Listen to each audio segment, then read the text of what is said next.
और इस वक्त की एक बड़ी खबर, सुप्रीम कोर्ट ने ईडी से केजरीवाल पर 5 सवाल पूछे हैं। अगली सुनवाई पर ईडी को इसका जवाब देना होगा। अब शुक्रवार को इस मामले की अगली सुनवाई होने जा रही है। ये बड़ी खबर आपको बता रहे हैं, सुप्रीम कोर्ट ने ईडी से केजरीवाल की गिरफ्तारी को लेकर 5 सवाल पूछे हैं। इसका मतलब यह है कि ईडी को अब तय वक्त पर इन सवालों के जवाब देने होंगे। शुक्रवार का वो दिन होगा जब एक बार फिर से इस मामले पर सुनवाई होनी है। सुप्रीम कोर्ट में अब इसकी सुनवाई पूरी हो चुकी है। अब तक कुर्की की कार्रवाई क्यों नहीं हुई, ये सुप्रीम कोर्ट ने पूछा। विक्रांत मेरे सहयोगी लाइव इस वक्त मेरे साथ जुड़ रहे हैं। विक्रांत, 5 सवाल कौन से हैं जो सुप्रीम कोर्ट की तरफ से पूछे गए हैं और क्या डेडलाइन है इसमें?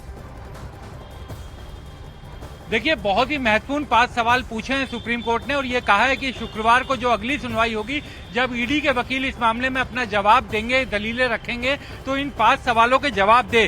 कोर्ट ने कहा कि देखिए, गिरफ्तारी का जो समय है उसे लेकर कोर्ट ने पूछा कि जो आम चुनाव से ठीक पहले इस पर सवाल उठाया गया है। दूसरा ये पूछा है कोर्ट ने कि कार्रवाई शुरू होने और फिर गिरफ्तारी आदि की कार्रवाई के बीच का समय, अगर धारा 8 को देखें तो 365 दिनों की सीमा है। हालांकि ये जमानत के मामले में है, तो दूसरा विकल्प देखिए कि गिरफ्तारी ना करना, क्योंकि जीवन और स्वतंत्रता बेहद महत्वपूर्ण है।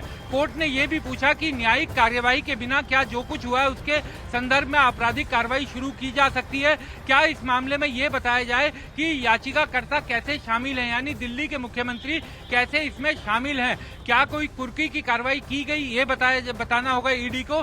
ये भी पूछा है कोर्ट ने कि मनीष सिसोदिया के मामले की बात करें तो पक्ष और विपक्ष के मामले में जो निष्कर्ष निकला है, तो ये बताया जाए कि केजरीवाल का मामला कहां पर ठहरता है। कोर्ट ने ये भी कहा कि धारा 19 को लेकर बड़े सवाल उठाए गए हैं कि पीएमएलए की धारा 19 के तहत ये गिरफ्तारी नहीं हुई, क्योंकि वो 45 के तहत उनका बयान भी नहीं हुआ। तो इन सब चीजों पर ईडी अपना जवाब दे।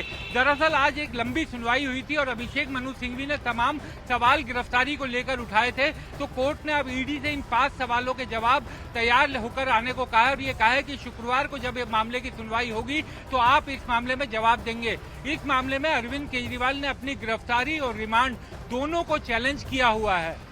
ठीक है विक्रांत, कोई अपडेट होगा तो फिर से आपका रुख करेंगे। फिलहाल बहुत शुक्रिया तमाम जानकारी देने के लिए।